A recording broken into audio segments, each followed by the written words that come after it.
Olá, quinto ano, voltamos porque a aula de hoje também é de História. Nós iremos falar sobre a República Nova na página 96. Você vai pegar seu livro de História na página 96 e acompanhar comigo. A República Nova, 1930 a 1985. Durante a República Velha, havia uma grande insatisfação popular com a centralização do poder entre os partidos políticos que representavam a aliança da política do café com leite. Então, a classe média urbana passou a exigir eleições sem fraude e o voto secreto. Esse período foi um dos mais importantes para o Brasil, já que foi nele que nosso país passou de uma economia baseada na agricultura do café para uma nação industrial, produtora de diversos artigos. Nesse período também aconteceram 2 golpes contra a democracia, o Estado Novo e a ditadura militar. Então, nessa mesma página está falando sobre a Era Vargas. Na página 97, falando sobre Getúlio Vargas e o seu governo, Na página 98, o fim do Estado Novo, que aconteceu em 1945. A República Paulista, essa expressão se refere-se à forma de governo dos presidentes desse período. Vargas volta ao poder, que na página 98. Na página 99, está falando de JK, que foi outro presidente, Jânio Quadros, e João Goulart. Na página 100, está falando da ditadura militar, o que aconteceu. A ditadura militar foi o período em que os militares assumiram o poder com a justificativa de que estavam salvando o país da desordem dos comunistas e da crise econômica. O golpe militar de 1964 pôs o fim ao governo do presidente João Goulart, como foi falado na página 99. Também tem falando do milagre econômico. O que foi esse milagre econômico? Entre 1968 e 1973, os militares conseguiram na economia o que foi conhecido como milagre econômico, pois reduziram a inflação e o crescimento foi impressionante. Na página 101 está falando a campanha das diretas já, que em 1983 uma emenda constitucional, a emenda Dante de Oliveira, previa que o próximo presidente seria eleito pelo voto popular. A partir dessa emenda, iniciou-se a campanha pelas diretas já, e muitos comícios foram realizados por todo o país. Nossa atividade na página 101. Leia o poema. 2. A qual momento da história o nosso país o poema se refere? O poema está se referindo à Revolução de 1930. Página 102. Em relação ao governo de Getúlio Vargas, escreva 3 direitos trabalhistas garantidos na Constituição de 1934. Então, os direitos foram jornada de trabalho de 8 horas, licença maternidade e férias, que até então não existiam. 4. Escreva V para afirmativas verdadeiras e F para falsas. 5. A criação de empresas nacionais como Petrobras, como a campanha O Petróleo é Nosso, está relacionada a quê? A política nacionalista de Vargas. 6. Por que Getúlio Vargas ficou conhecido como pai dos pobres? Pela imagem que ele constituiu, Ele construiu junto aos trabalhadores. Então, ele ficou conhecido como pai dos pobres, porque ele ajudou muitos trabalhadores nessa época, que foi a época que ele se candidatou. 7. Relacione as perguntas com as respostas marcadas 1x na tabela. Então, você vai lá, e vai marcar o x na tabela conforme está relacionado no quadro.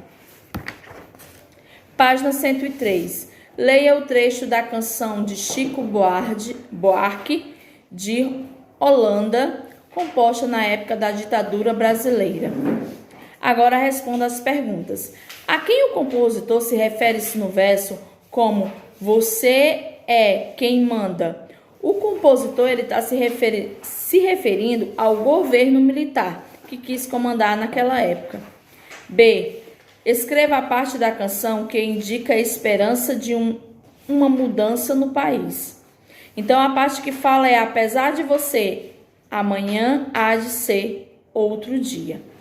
9. Marque as alternativas corretas sobre regime militar no Brasil. 10. Getúlio Vargas foi apelidado de mãe dos ricos e pai dos pobres. Pesquise em livros ou internet o porquê desse apelido e escreva com suas palavras o que você descobriu. Então foi uma época bem interessante, foi um dos primeiros, né?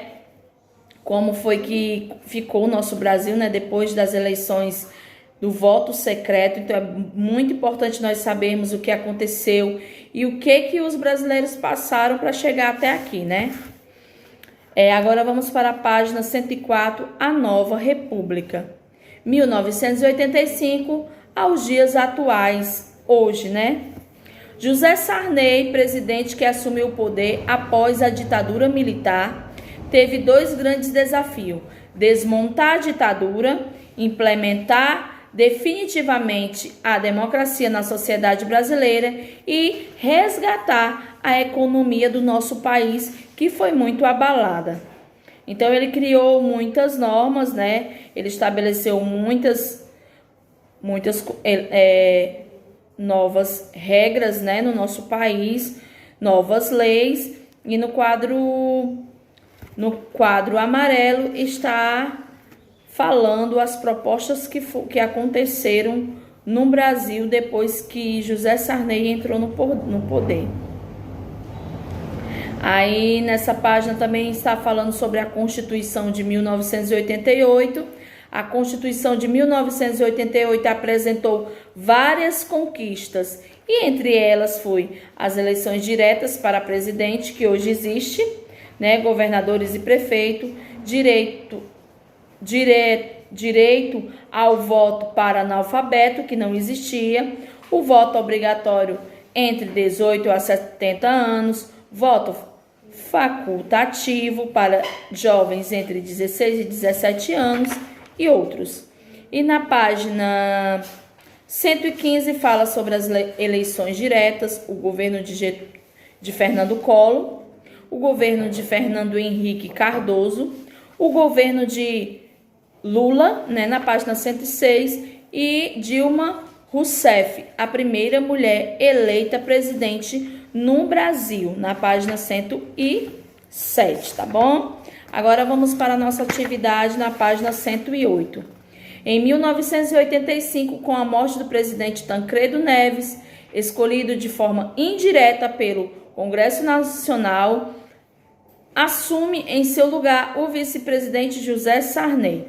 Sobre esse momento da história do nosso país, escreva V para verdadeiro e F para falso. 2. Caça conhecimentos. Encontre a resposta no diagrama. Então, conforme os itens, as respostas estão no diagrama. 3. Elabore um parágrafo sobre os motivos do impeachment de Collor. Aí você vai falar um pouco sobre o que aconteceu, né? 4. Escreva 3 conquistas importantes para a sociedade a partir da Constituição de 1988, né? Que a tia falou na página 104. 5. Observe a imagem. Podemos associar a imagem acima ao movimento dos caras pintadas e movimento pedindo a saída do presidente Fernando Collor de Mello da presidência do Brasil. 6. O ministro da Fazenda, que em 1995 sucedeu Itamar Franco na presidência e implantou o bem-sucedido Plano Real, foi Fernando Henrique Cardoso. 7. Em relação ao governo Lula, escreva V para verdadeiro e F para falso. E 8. Em 2003, Lula assumiu a presidência do Brasil. Cite 3 programas sociais implantados no nosso governo. Um deles foi o Bolsa Família, que até hoje existe, o Fome Zero e o ProUni, tá bom? 3 projetos que o Lula criou. E a nossa atividade é até essa página. Encerramos nossa aula por hoje, tá certo? Até a próxima aula.